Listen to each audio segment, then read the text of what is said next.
Boa noite, meus amigos. Começamos mais uma vez invocando a Santíssima Virgem Maria e o Santo Padre Pio de Petreucina para que roguem a Deus que nenhuma injustiça se cometa nesse programa.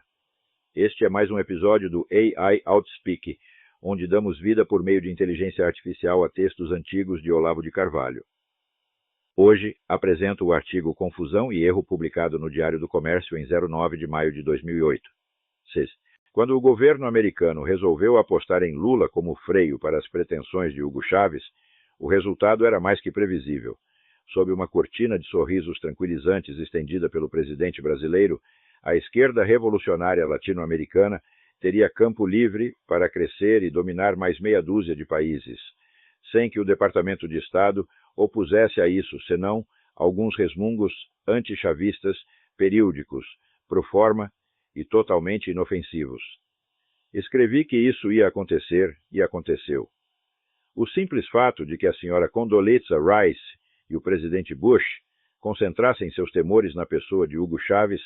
em vez de reparar na monstruosa articulação continental de esquerda montada pelo próprio Lula no Foro de São Paulo, já manifestava uma opção preferencial pela miopia, uma necessidade obsessiva de concentrar-se num detalhe para não enxergar o todo. O CFR, Council on Foreign Relations, foi manifestamente culpado de fomentar esse monstruoso erro de avaliação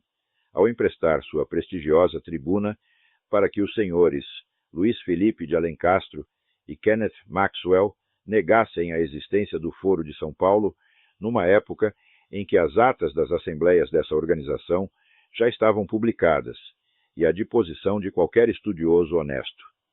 Um órgão da envergadura do CFR simplesmente não tem o direito de alimentar o governo com falsa informação,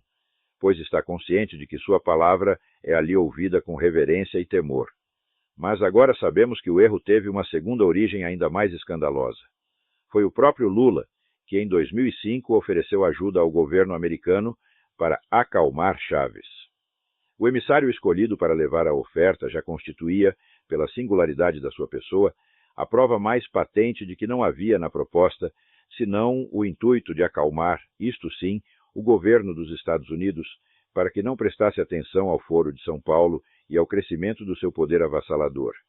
O portador não foi outro senão o então ministro José Dirceu, cuja lealdade à ditadura cubana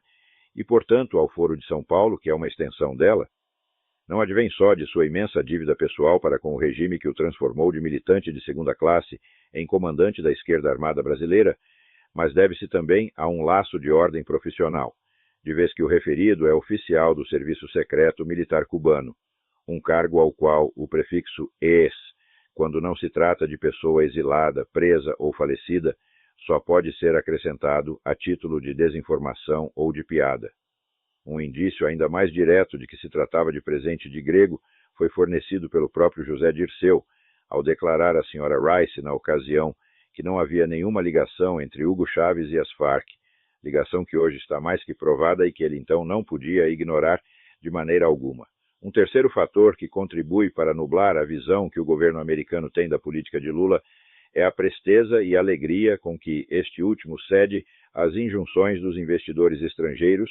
dos bancos internacionais e do globalismo em geral. Como a relação entre esses poderes e o governo americano é ambígua e nebulosa, Lula pode parecer amigo dos Estados Unidos só por ser, mais que amigo, servo do esquema globalista, ao qual não hesitou em tentar ceder um estado inteiro da federação a título de república indígena, só sendo impedido de fazê-lo pela reação patriótica das Forças Armadas brasileiras. Jornalistas a serviço desse esquema vendem a imagem de que um Lula globalista é, por definição, um parceiro dos Estados Unidos. Mas, se globalismo e interesse nacional americano fossem a mesma coisa, ninguém proporia algo como o Tratado da Lei do Mar, a sujeição dos presidentes americanos ao Tribunal Penal Internacional ou a dissolução dos Estados Unidos numa comunidade norte-americana. A confusão, neste caso, é proposital, mas isso só deveria constituir um motivo a mais para que um presidente americano sensato jamais caísse nela.